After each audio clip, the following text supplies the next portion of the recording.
نمازیوں کا خیال کرتے ہوئے قریب قریب آ جائیں۔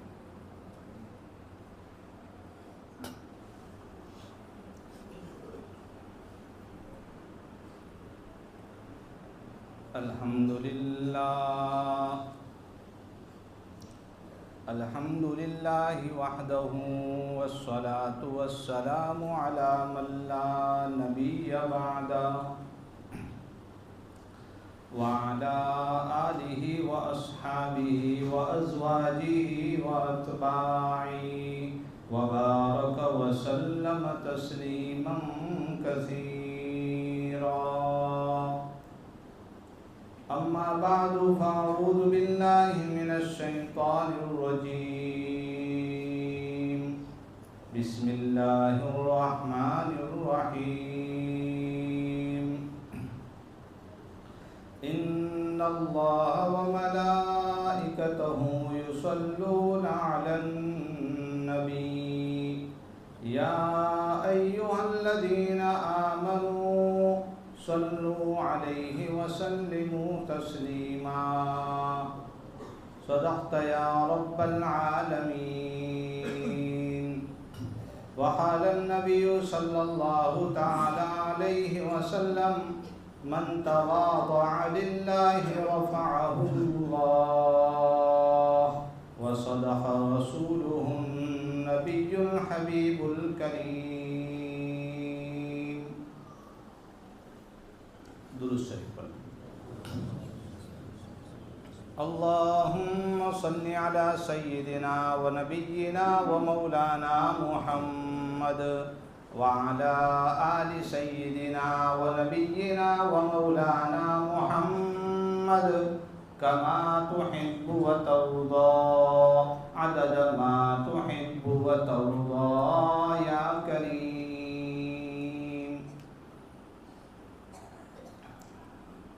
محترم دوستوں اور بزرگوں، رجب کا مہینہ یہ معراج کے تعلق سے مسلمانوں کے اندر بڑا مشہور ہے، تو اسی تعلق سے ابھی ایک کتاب کا مطالعہ کر رہا تھا، تو اس کے اندر ایک بڑی عجیب بات نظروں سے گزری کہ معراج جو ہے نبی کریم صلی اللہ علیہ وسلم کی سیرت میں کس سال اور کس برس ہوئی، اس کے اندر 12 الگ الگ روایتیں ہیں۔ بعض حضرات کہتے ہیں کہ مکے میں تھے تب ہوئی، بعض حضرات کہتے ہیں کہ 8ویں سال میں ہوئی، بعض کہتے ہیں کہ 12ویں سال میں ہوئی۔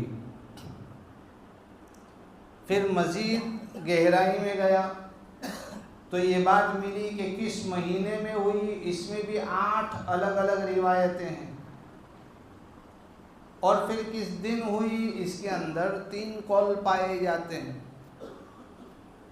تو معراج کے تعلق سے نبی کریم صلی اللہ علیہ وسلم کے ساتھ جو واقعہ پیش آیا، یہ کس سال، کس مہینے یا کس تاریخ یا کس دن میں پیش آیا، یہ کوئی پکی اور طے شدہ بات نہیں ہے۔ اور صحابہ کرام کا اس کے اندر جو بڑا اختلاف نظر آتا ہے، اس کی سب سے بڑی وجہ یہی نظر آتی ہے کہ شریعت اسلامیہ میں معراج کی رات یا 27ویں رجب کے تعلق سے کوئی عمل، کوئی سنت یا کوئی عبادت یا کوئی مخصوص نماز اس تعلق سے پائی نہیں جاتی۔ وہ صحابہ کرام جو اپنی نسلوں کے سارے نام یاد کر لیا کرتے تھے، جن کو اپنے خاندان والوں کی نسلوں کی نسلیں پتہ تھی، اپنے گھوڑوں کی نسلوں کے نام بھی ان کو یاد ہوا کرتے تھے کہ بھئی یہ گھوڑا جو ہے اس کی امی کا نام کیا ہے، اس کی امی کا نام کیا ہے، اس کی امی کا نام کیا ہے، ایک لمبا سلسلہ پورا نسب نامہ ان کو یاد رہتا تھا۔ تو کیا ان کے لیے معراج کس رات میں ہوئی، کس مہینے میں ہوئی، یہ یاد رکھنا کوئی مشکل عمل نہیں تھا؟ لیکن چونکہ شریعت مطہرہ کے اندر اس کا کوئی عمل، نماز، خاص دعا یا کوئی خاص چیز اس دن یا اس رات کے ساتھ جڑی ہوئی نہیں ہے، اس لیے صحابہ کرام نے اس کو اتنی زیادہ اہمیت نہیں دی۔ لیکن ہمارے یہاں مشہور ہے کہ یہ بڑی رات ہے، تو میں صاف کہہ دیتا ہوں کہ یہ کوئی بڑی رات نہیں ہے۔ کل کی رات میں اور آئندہ کل جو رات آنے والی ہے، ان تینوں راتوں میں ذرہ برابر بھی فضیلت کے اعتبار سے، عمل کے کرنے اور نہ کرنے کے اعتبار سے کوئی زیادہ فرق نہیں ہے، بلکہ بالکل بھی فرق نہیں ہے۔ لیکن چونکہ معراج کے تعلق سے رجب کے اندر ہمارا یہ معمول رہا ہے کہ بھئی کچھ باتیں اور کچھ بیانات ہوا کرتے ہیں، تو پچھلے سال بیان جو ہے یہ اسی وجہ سے کینسل رکھا گیا تھا تاکہ ہماری سوچ کے اندر تبدیلی آئے کہ بھئی یہ کوئی خاص اہتمام کرنے کا عمل نہیں ہے۔ اور آج بھی ہم معراج کے تعلق سے تو بہت زیادہ باتیں سنتے آئے ہیں، لیکن کل ایک جگہ پروگرام تھا تو وہاں اللہ رب العزت نے دل میں ایک بات ڈالی کہ بھئی معراج کے تعلق سے تو ہمیں بہت زیادہ پتہ ہے، لیکن معراج کا انعام اور معراج کا تحفہ جو تاجدار مدینہ محمد مصطفیٰ صلی اللہ علیہ وسلم کو جو عطا کیا گیا، اس کی سب سے بڑی وجہ کیا تھی؟ کسی نبی کو نہیں، آخر محمد الرسول اللہ صلی اللہ علیہ وسلم ہی کو وہ مقام اور وہ مرتبہ کیوں عطا کیا گیا؟ ایک رات میں بیت اللہ سے بیت المقدس کا سفر کرایا گیا، براق سواری لائی گئی۔ ام ہانی جو نبی کریم صلی اللہ علیہ وسلم کی پھوپھی ذات بہن تھی، ان کے گھر پر سوئے ہوئے تھے۔ چھت جو ہے وہ پھٹتی ہے، بیچ میں سے اس کے دو حصے ہو جاتے ہیں۔ حضرت جبرائیل علیہ السلام اور حضرت اسرافیل علیہ السلام، وہ دو بڑے فرشتے، وہ زمین پر تشریف لاتے ہیں اور حضور صلی اللہ علیہ وسلم کو بڑے اہتمام سے اٹھاتے ہیں۔ پھر بیت اللہ لے گئے، وہاں حتیم جو کعبے کے اندر کا حصہ ہے دراصل، وہاں سلاتے ہیں، سینہ چاک کر کے، آپریشن کر کے، دل اطہر کو نکال کر زمزم کے پانی سے دھویا جاتا ہے، اور جنت سے جو تشتری اور جو رکابی لے کر آئے تھے جس کے اندر نور اور حکمت اور ایمان بھرا ہوا تھا، وہ چیزیں نبی کریم صلی اللہ علیہ وسلم کے قلب اطہر میں ڈال کر واپس پیک کر کے بیت اللہ سے براق سواری پر بٹھایا گیا، جس کی رفتار کا اندازہ لگانا ہمارے لیے مشکل ہے۔ ہمیں سمجھانے کے لیے بتایا گیا کہ وہ ایک قدم وہاں رکھا کرتی تھی جہاں انسان کی نظر کی انتہا ہوا کرتی ہے۔ راستے میں حضرت موسیٰ علیہ السلام کو اپنی قبر مبارک میں نماز پڑھتے ہوئے دیکھا۔ وہی ساری چیزیں دیکھتے دیکھتے بیت المقدس پہنچے اور وہاں سارے انبیاء کرام کی امامت کا شرف حاصل ہوا۔ پھر وہاں سے آسمانوں پر گئے، ساتوں آسمانوں کا سفر کیا گیا، آسمانوں کے دروازے کھلنے کے انداز اور وہاں کے اصول و قوانین بتائے گئے۔ ہر آسمان پر ایک ایک نبی سے ملاقات ہوئی۔ پھر سدرۃ المنتہا پہنچے، وہاں کے مناظر دکھائے گئے۔ پھر جبرائیل پیچھے رہ گئے، رف رف سواری پر حضور اقدس صلی اللہ علیہ وسلم ساتوں آسمانوں کے پار عرش پر گئے اور اللہ رب العزت سے دو بدو ملاقات ہوئی، دیکھا، آواز سنی، بات چیت کی، راز و نیاز کی باتیں ہوئی اور تحفے تحائف لے کر دنیا کے اندر واپس تشریف لائے۔ درمیان میں جنت کے اور جہنم کے کچھ مناظر بھی دیکھے۔ یہ کوئی معمولی سفر تھوڑی تھا، کتنا بڑا انعام، فرشتوں سے اونچا مقام، اور کسی نبی کو یہ مقام حاصل نہیں ہوا۔ محمد الرسول اللہ صلی اللہ علیہ وسلم کو یہ ملا تو کیوں ملا، آج ہم اس کے اوپر غور کریں گے۔ ابھی آج ایک کتاب ہاتھ میں آئی، اس میں معراج کے 40 اسباق لکھے ہوئے تھے، تو دل کے اندر یہ بات بھی آئی کہ چلو اس میں سے ہی کچھ بیان کر دیے جائیں، لیکن یہ تو اللہ رب العزت نے جو ہے قرآن مجید کی تفسیر اور اس کی تشریح میں تو اتنی باتیں رکھی ہیں کہ انسان قیامت تک لکھتا جائے گا، نکالتا جائے گا، بیان کرتا جائے گا، اس کی کوئی انتہا ہی نہیں ہے۔ دعا کریں اللہ تعالی ہم سب کو جنت الفردوس میں مقام عطا فرمائے۔ اللہ تعالی جنتیوں کو قرآن مجید کی تفسیر سمجھائیں گے، قرآن مجید کے مطلب سمجھائیں گے، اور ہر ایک آیت کے 60 اور 70 ہزار مطلب اللہ تعالی خود بیان فرمائیں گے۔ تو سوچیں قرآن مجید میں کتنی گہرائی ہے۔ اللہ ہمیں قرآن کی قدردانی کی توفیق عطا فرمائے۔ قرآن پڑھیے، سمجھیے، اپنے بچوں کو پڑھائیے، ان کو سمجھائیے، اور اپنے یہاں قرآن کی اہمیت کو ہمارے گھروں میں، ہماری فیملیوں میں، ہمارے معاشرے کے اندر جتنا ہو سکے اس کو عام کیجیے۔ حضور صلی اللہ علیہ وسلم کی سیرت کا ہم جب مطالعہ کرتے ہیں تو نبی کریم صلی اللہ علیہ وسلم کی سیرت کو آپ 3 حصوں میں تقسیم کر سکتے ہیں۔ 63 سال کی عمر میں حضور صلی اللہ علیہ وسلم کا وصال ہوا۔ 40 سال کی عمر میں نبوت عطا کی گئی، تو نبوت سے پہلے کا زمانہ 40 سال کا۔ پھر اس کے بعد جو 23 سال نبوت والے گزرے ہیں، ایک حصہ مکہ میں گزرا 13 سال، اور آخری 10 سال مدینہ المنورہ میں۔ تو نبوت سے پہلے کے 40 سال، نبوت ملنے کے بعد مکی زمانہ 13 سال کا، اور مدنی زمانہ 10 سال کا۔ اب یہ جو مکہ کا 13 سال کا زمانہ ہے، اس کے بھی سیرت نگار حضرات نے سیرت کو سمجھنے کے لیے الگ الگ حصوں میں تقسیم کیے ہیں۔ ان میں سے پہلے 3 سال خفیہ دعوت کے رہے ہیں، خاموشی کے ساتھ دعوت کا کام ہوتا رہا۔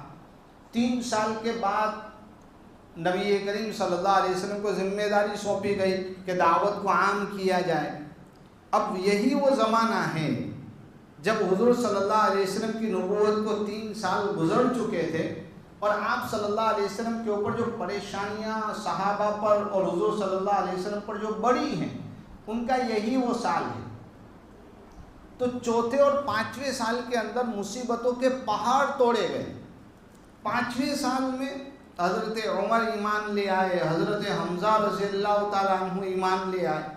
یہ 2 بہادر، شجاع، زبردست انسان جب اسلام میں آئے تو مسلمانوں کو قوت حاصل ہوئی، لیکن پھر بھی مصائب اور مصیبتیں کم نہیں ہوئی۔ یہ 3 سال کا حصہ، پھر 2 سال کا حصہ، 5 سال ہو گئے۔ پھر حبشہ کی طرف ہجرت کا واقعہ پیش آتا ہے، وہاں کچھ صحابہ گئے، 2 مرتبہ ہجرت حبشہ پیش آئی۔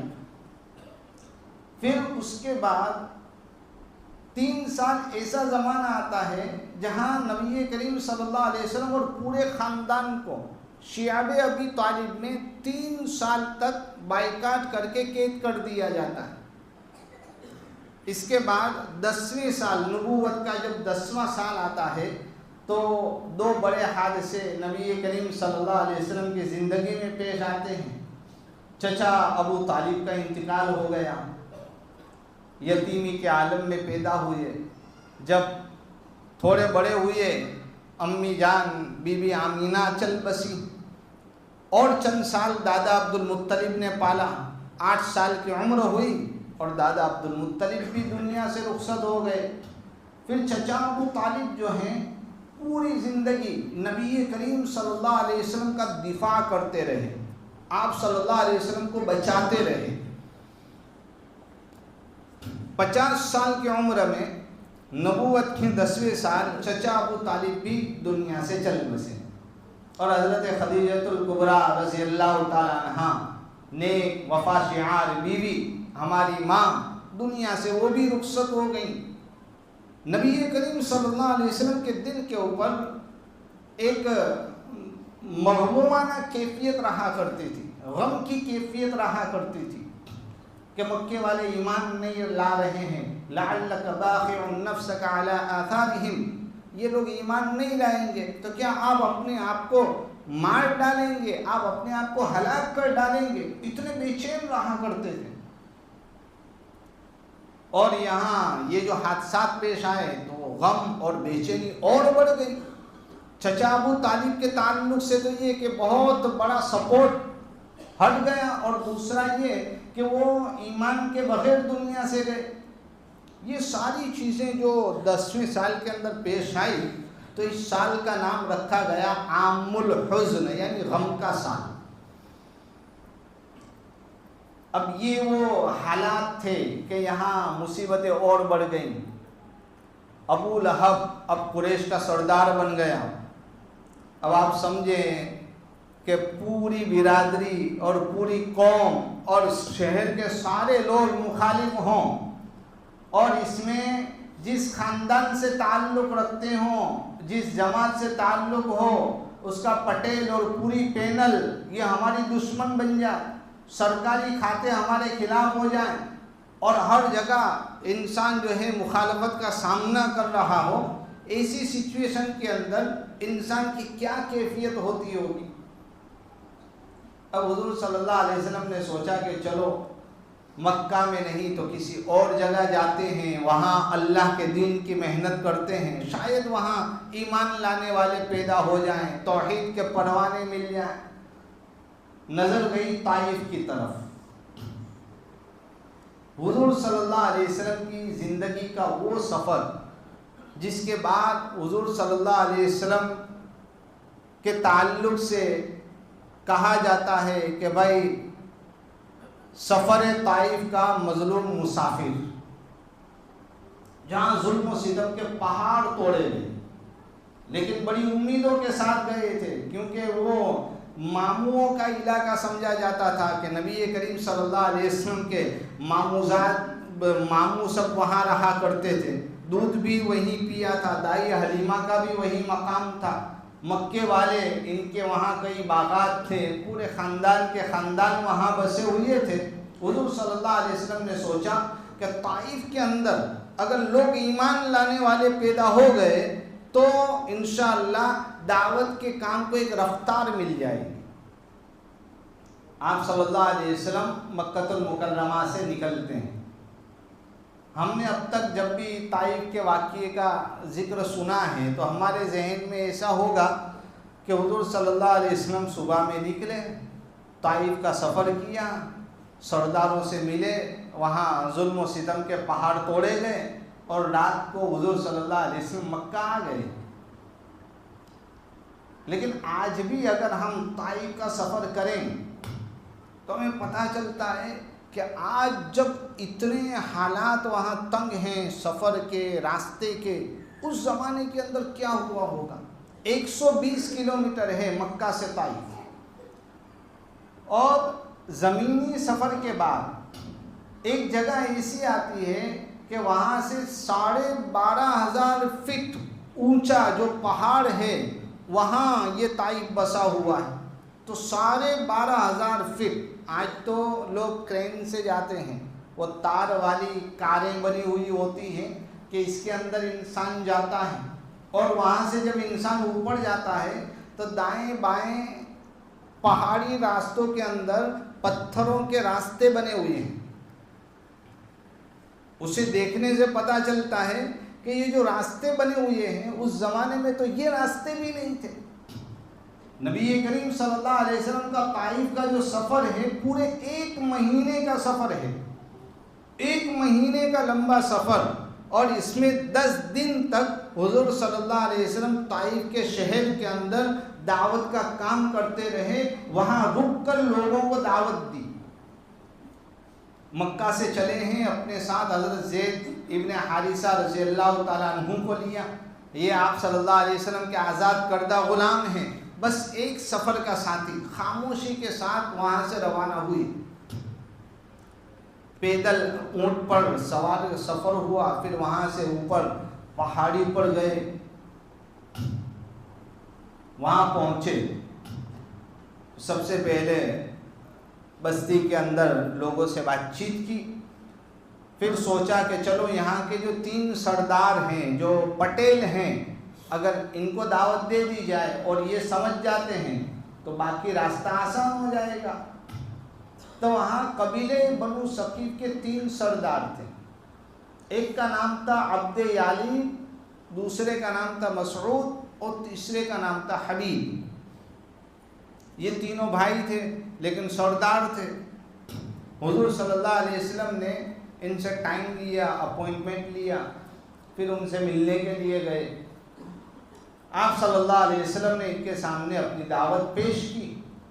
اس میں سے عبد یالی کیا کہتا ہے کہ بھائی اللہ تعالیٰ کو مکہ اور طائف کے اندر آپ کے علاوہ کوئی ملا ہی نہیں، آپ تو غریب ہیں، آپ کے پاس کچھ مال نہیں ہے، اگر اللہ تعالیٰ کسی کو نبی بنانا چاہتا تو ہمارے جیسے صاحب حیثیت اور مالدار آدمی کو بناتا، تو جو غریب کو اللہ نے نبی بنا کر کیا کیا؟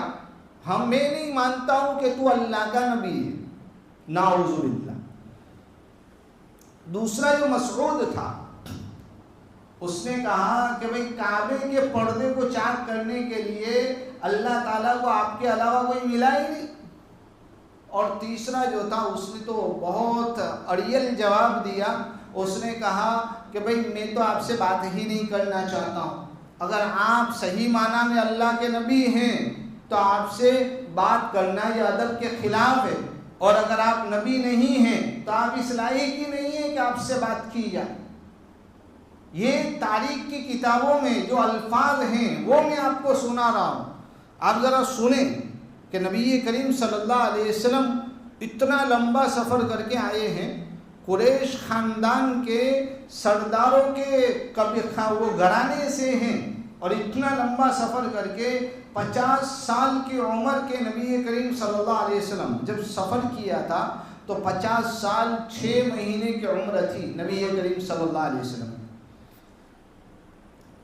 بھئی چائے پانی کا پوچھتے، ناشتے کا پوچھتے، اچھے طریقے سے ٹھکانہ دیتے، بات نہیں ماننی کوئی حرج نہیں ہے، لیکن کسی کی اتنی توہین کرنا، اتنا ذلیل کرنا اور الفاظ کے تیر برسانا اور دلوں کو زخمی کرنا، یہ بہت بڑی بات ہے۔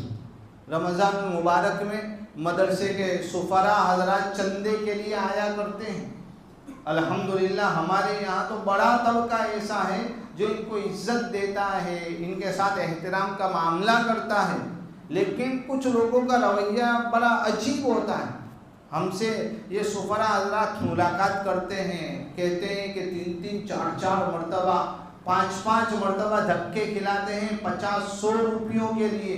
ذرا آپ سوچیں اور تصور کریں کہ اس کا ان کے اوپر کیا اثر پڑتا ہوگا۔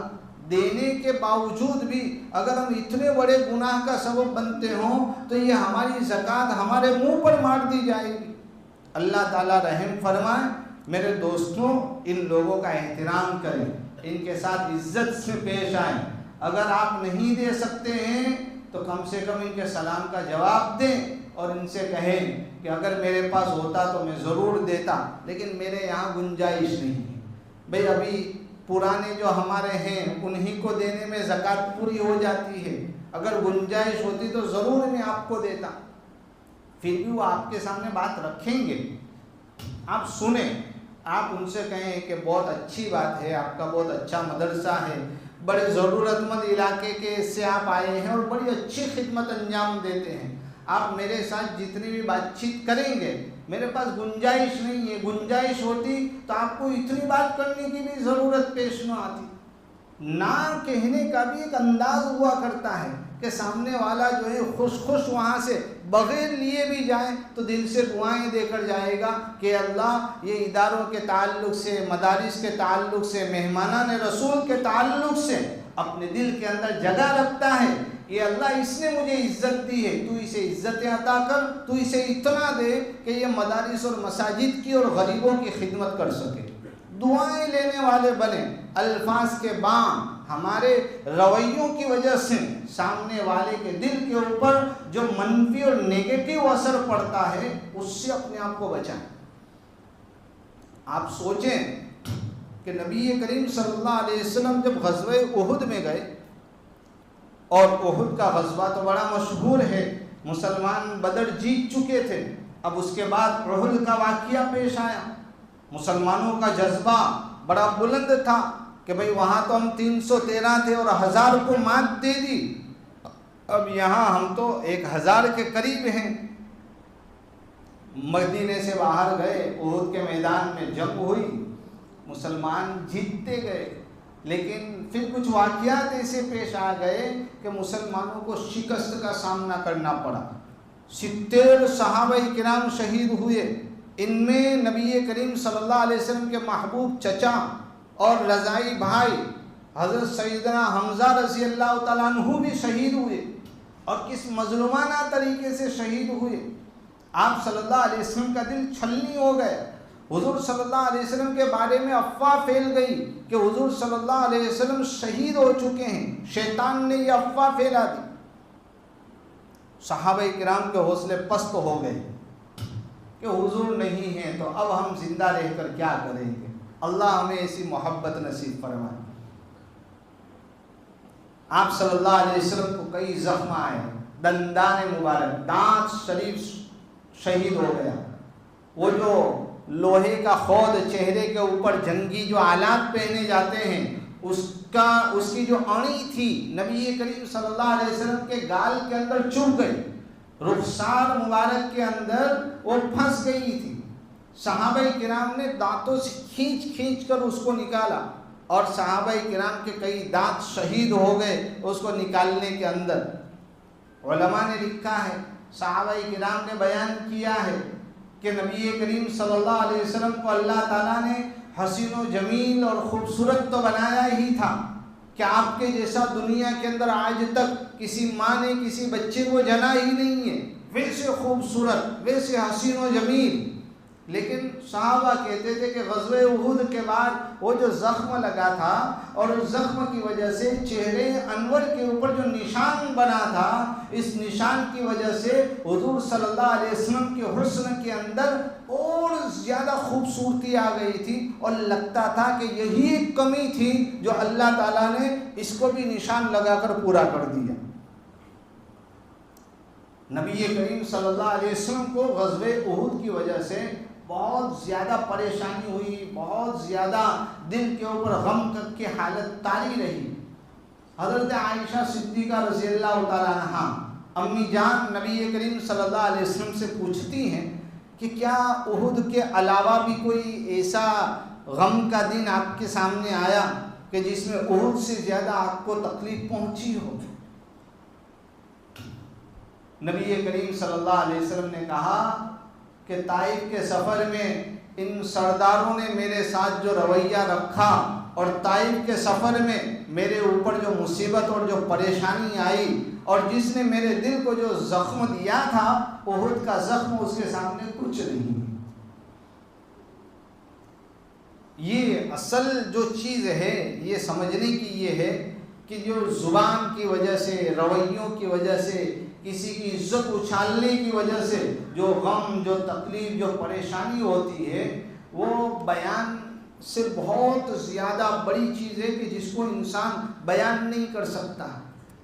آپ صلی اللہ علیہ وسلم سرداروں سے مایوس ہو کر وہاں سے چلے گئے، اور ان سے کہا کہ ٹھیک ہے، آپ اگر نہیں مانتے ہیں تو شہر کے اندر، بستی کے اندر میں لوگوں کے ساتھ اس تعلق سے بات چیت کروں گا، کم سے کم اس تعلق سے مجھے وسعت دے دی جائے۔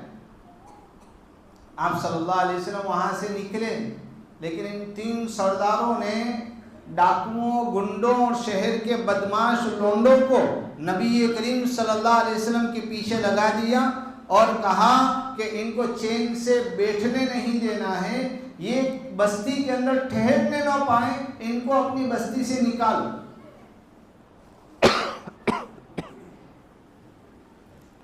نوجوان جو ہیں حضور صلی اللہ علیہ وسلم کے پیچھے پڑ گئے، لائنوں میں کھڑے رہتے تھے، 2 لائنوں میں، لائن سے استقبال میں کیسے کھڑے رہتے ہیں ویسے لائنوں میں کھڑے رہ گئے، نوکیلے پتھر لے کر۔ طائف پہاڑی علاقہ ہے، اور وہاں چٹانیں اور پتھر جو ہیں نوکیلے ہوتے ہیں، اڑیدار ہوتے ہیں۔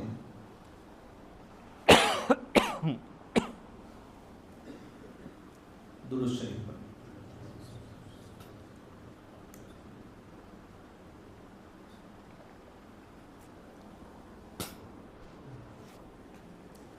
حضور صلی اللہ علیہ وسلم پر نشان لگا لگا کر مارتے تھے. حضرت زید بن حارثہ رضی اللہ تعالیٰ عنہ قربان جائیے ان کی محبت پر، ان کی فدائیت پر. یہ حضور صلی اللہ علیہ وسلم کے سامنے آ جاتے، پتھر جب آتا تو خود کو ڈھال بنا کر پیش کرتے، امت کی طرف سے انہوں نے حق ادا کر دیا. حضرت زید بن حارثہ کا سر مبارک جو ہے بالکل زخمی ہو گیا، لیکن جب چاروں طرف سے پتھر آتے ہوں تو ایک بندہ کس طریقے سے حفاظت کر سکتا ہے. حضور صلی اللہ علیہ وسلم کو پتھر لگے پورے جسم پر، اتنے پتھر لگے کہ خون بہتے بہتے حضور صلی اللہ علیہ وسلم کی جوتی مبارک جو ہے وہ خون سے شرابور ہو گئی، پورا جسم زخمی ہو گیا. حضور صلی اللہ علیہ وسلم زخم کھا کھا کر ایسے پریشان ہو جاتے، جسم کے اندر طاقت نہیں رہتی، حضور صلی اللہ علیہ وسلم زمین پر بیٹھ جاتے. یہ بدماش حضور صلی اللہ علیہ وسلم کی باہیں پکڑ کر کھڑے کرتے اور کہتے کہ آپ جاتے رہو، ہم آپ کو مارتے رہیں. اتنا مارا اور اتنا ستایا، حضور صلی اللہ علیہ وسلم بے ہوش ہو گئے. حضرت زید نے نبی کریم صلی اللہ علیہ وسلم کو اپنے کندھے پر اٹھایا اور پھر چھپتے چھپاتے مکے کے دو سردار عتبہ اور شیبہ کا ایک باغ تھا، اس کے اندر لے کر گئے. مکے والوں کے باغ جو ہیں یہ طائف کے اندر تھے. ہمارے یہاں جیسے سب باڑیاں رکھا کرتے ہیں کہ کسی کی گیر میں ہے اور کسی کی فلاں جگہ پر ہے، تو ایسے مکے والوں کے باغات جو ہیں یہ طائف کے اندر تھے. تو عتبہ اور شیبہ ان دنوں طائف میں آئے ہوئے تھے. ان کے باغ کے اندر حضور صلی اللہ علیہ وسلم کو حضرت زید لے گئے. ایک پتھر جو ہے اس کے سہارے پر نبی کریم صلی اللہ علیہ وسلم کو بٹھا دیا.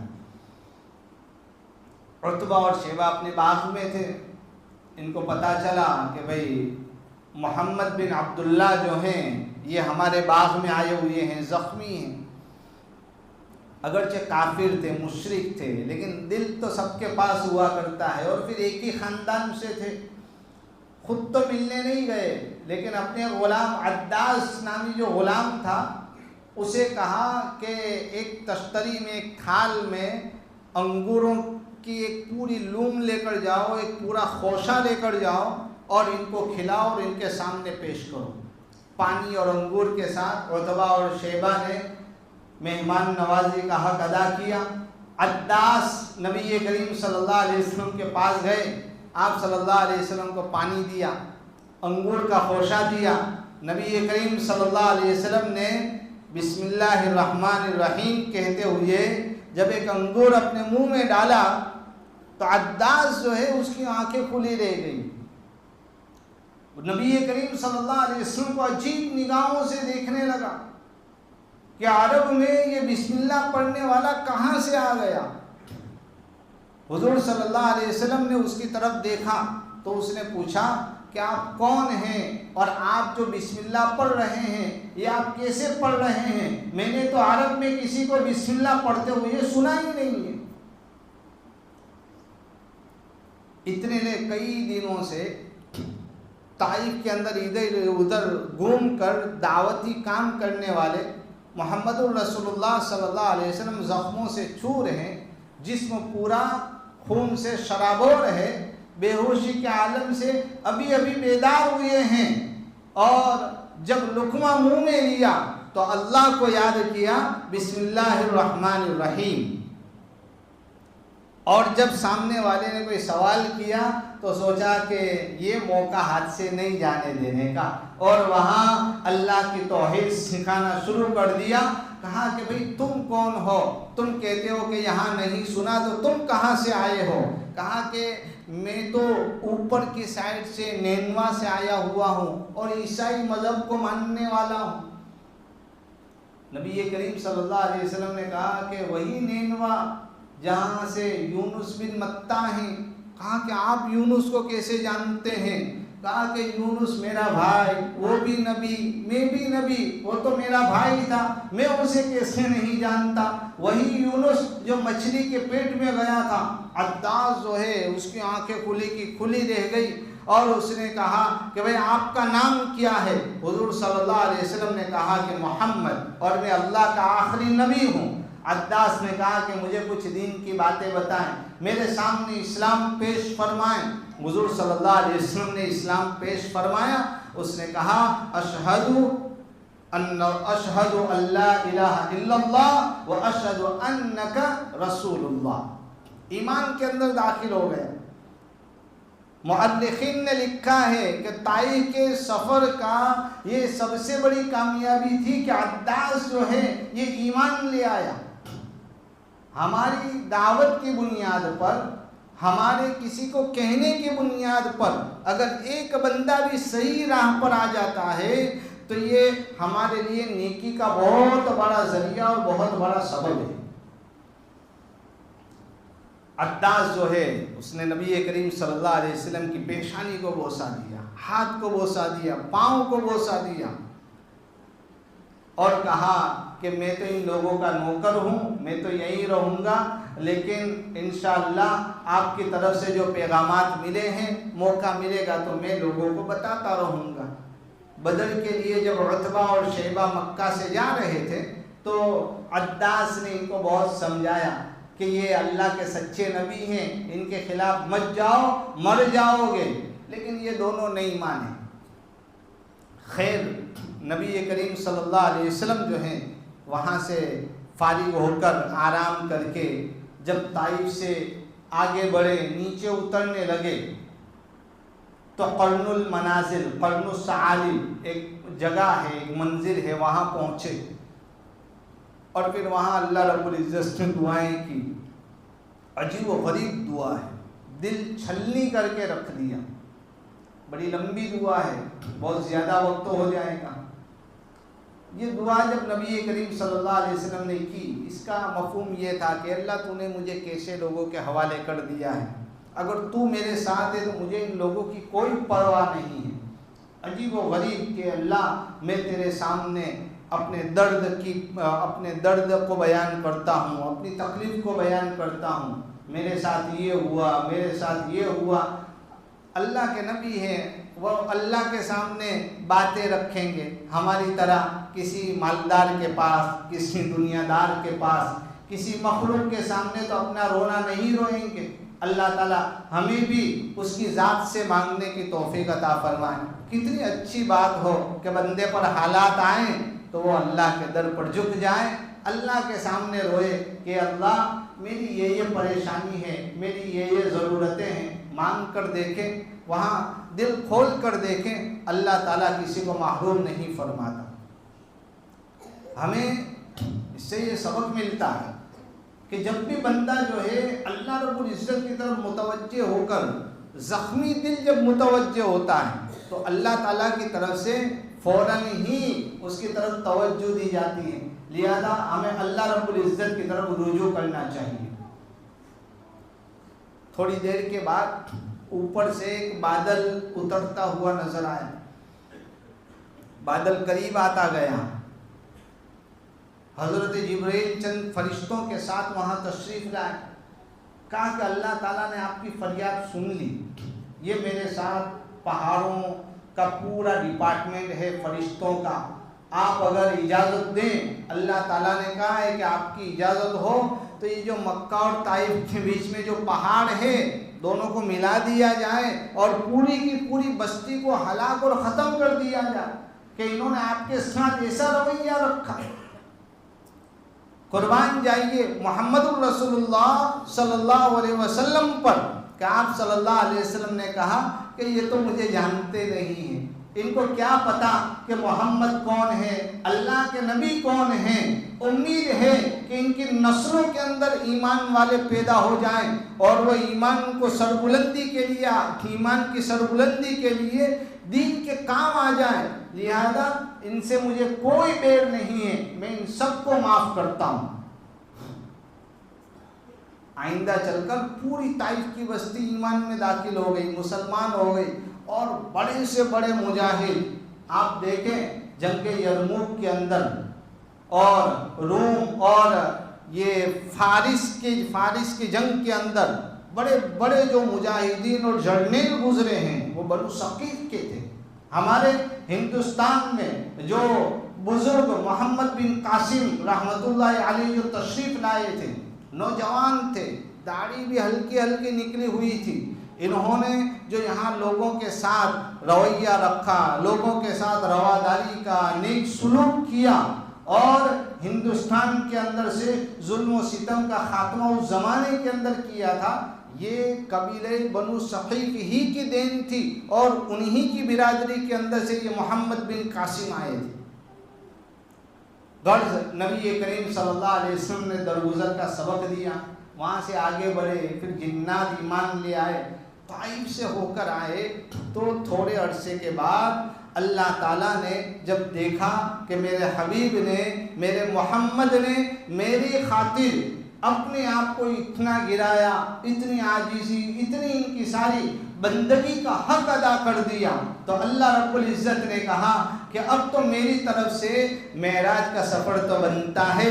طائف کے مظلوم کو اللہ رب العزت نے اپنے پاس بلا کر وہ اعزاز عطا فرمایا جو آج تک مخلوق میں سے کسی کو عطا نہیں کیا ہے. سچ فرمایا محمد الرسول اللہ صلی اللہ علیہ وسلم نے، من تواضع للہ رفعہ اللہ، جو اللہ کی خاطر اپنے آپ کو جھکاتا ہے، مٹاتا ہے، اپنے آپ کو ختم کر دیتا ہے، اللہ تعالیٰ اس کو اٹھاتے ہیں، اللہ تعالیٰ اس کو ترقیاں عطا فرماتے ہیں.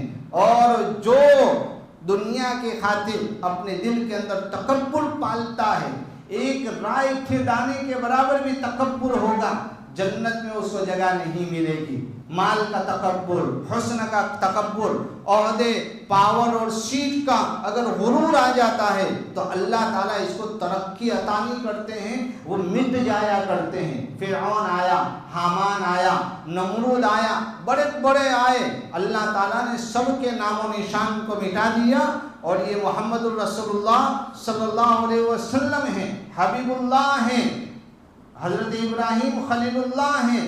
انہوں نے اپنے آپ کو مٹایا، انہوں نے تواضع اختیار کی، اللہ تعالیٰ نے بلندیاں عطا فرمائی. تو یہی طائف اور معراج کا سب سے بڑا سبق یہی ہے کہ انسان کو اللہ کی خاطر اپنے اندر تواضع پیدا کرنی چاہیے، اپنے آپ کو چھوٹا سمجھنا چاہیے. اپنی نظروں میں اپنے آپ کو چھوٹا سمجھے، اللہ تعالیٰ دوسروں کی نظروں میں ہمیں بڑا بنا دے گا. اللہ تعالیٰ مجھے، آپ کو اور ہم سب کو عمل کی توفیق عطا فرمائے. وآخر دعوانا ان الحمدللہ رب العالمین. درود شریف پڑھ لیں، مختصر ہوا کر. بسم اللہ الرحمن الرحیم. لا الہ الا اللہ الحلیم الکریم، سبحان اللہ رب العرش العظیم، والحمدللہ رب العالمین.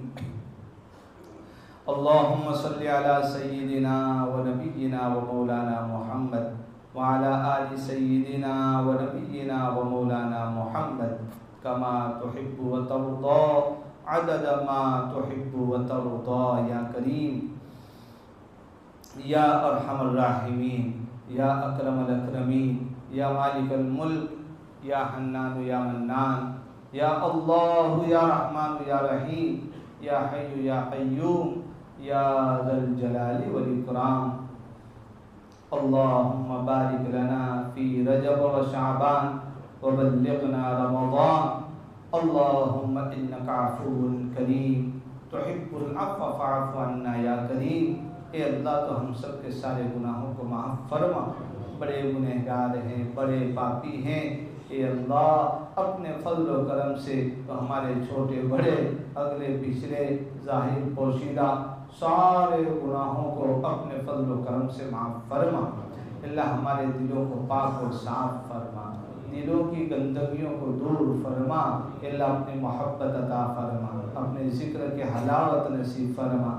دوام ذکر اور دوام طاعت کی توفیق عطا فرما۔ اے اللہ محمد الرسول اللہ صلی اللہ علیہ وسلم سے سچی پکی محبت عطا فرما۔ آپ صلی اللہ علیہ وسلم کی سنتوں پر چلنے کی توفیق عطا فرما۔ سنتوں کے نور سے ہمارے دلوں کو منور فرما۔ زندگی کے اور شعبے میں آقا نامدار محمد مصطفیٰ تاجدار مدینہ محمد الرسول اللہ صلی اللہ علیہ وسلم کے طریقوں اور سنتوں کو جاری اور ساری کرنے کی توفیق عطا فرما۔ اے اللہ ہمارے اندر تواضع پیدا فرما، عاجزی اور انکساری پیدا فرما۔ اے اللہ ہمیں یہ توفیق عطا فرما کہ ہم تجھ سے مانگنے والے بن جائیں، ہمارے درد اور تکلیفیں تیرے سامنے رکھنے والے بن جائیں۔ اللہ توحید کی نعمت سے نواز دے، اپنی رضامندی کا پروانہ عطا کر دے۔ اے اللہ اپنا بنا لے، اپنی محبت کا جام پلا دے۔ اے اللہ سب کچھ تیرے لیے اور تیری خاطر کرنے کی توفیق عطا فرما۔ اے اللہ تو نے تیرے پیارے حبیب جناب محمد الرسول اللہ صلی اللہ علیہ وسلم کو معراج کی دولت سے نوازا تھا۔ اے اللہ تو نے انہیں بلندیاں عطا فرمائی۔ اے اللہ ہم انہی کے امتی ہیں۔ اے اللہ انہی کی دعاؤں اور محنتوں کے صدقے میں اے اللہ تو نے ہمیں ایمان کی دولت سے نوازا ہے۔ اے اللہ ہمیں بھی اپنے یہاں ایک مقام عطا فرما، ایک تعلق نصیب فرما۔ نبی کریم صلی اللہ علیہ وسلم کے صدقے اور طفیل میں اے اللہ ہمیں بھی اے اللہ تو اپنے یہاں ایک مقام اور مرتبہ نصیب فرما۔ اے اللہ ہمیں دین کے راستے کے اوپر چلا دے، نیکی کی راہوں کے اوپر چلنا ہم سب کے لیے آسان فرما۔ اے اللہ رمضان مبارک کا مہینہ قریب آ رہا ہے، مولا تو نے آج تک ہمیں کئی رمضان مبارک عطا فرمائے۔ اے اللہ بالکل قریب پہنچ چکے ہیں، رمضان تک ہماری زندگیوں میں برکت عطا فرما اور ہمیں رمضان تک پہنچا دے۔ اے اللہ رمضان کی قدردانی کی توفیق عطا فرما۔ اے اللہ رمضان کے روزوں کی توفیق عطا فرما۔ اس رمضان کو ہماری زندگیوں میں انقلاب اور تبدیلی کا ذریعہ بنا دے۔ اے اللہ نیکی اور ایمانی اعتبار سے اے اللہ بڑھوتری کا ذریعہ بنا دے۔ اے اللہ اس کی ناقدری سے ہم سب کی پوری حفاظت فرما۔ آج تک جب بھی تجھ سے مانگا مولا کبھی تو نے محروم نہیں فرمایا، آج بھی آئندہ بھی کبھی ہمیں محروم نہ فرما۔ ہماری دعاؤں کو اپنے فضل و کرم اور حبیب پاک صلی اللہ علیہ وسلم کے صدقے طفیل میں قبول اور منظور فرما۔ یا رب صلی وسلم دائما ابدا علی حبیبک خیر الخلق کلہم برحمتک یا ارحم الراحمین۔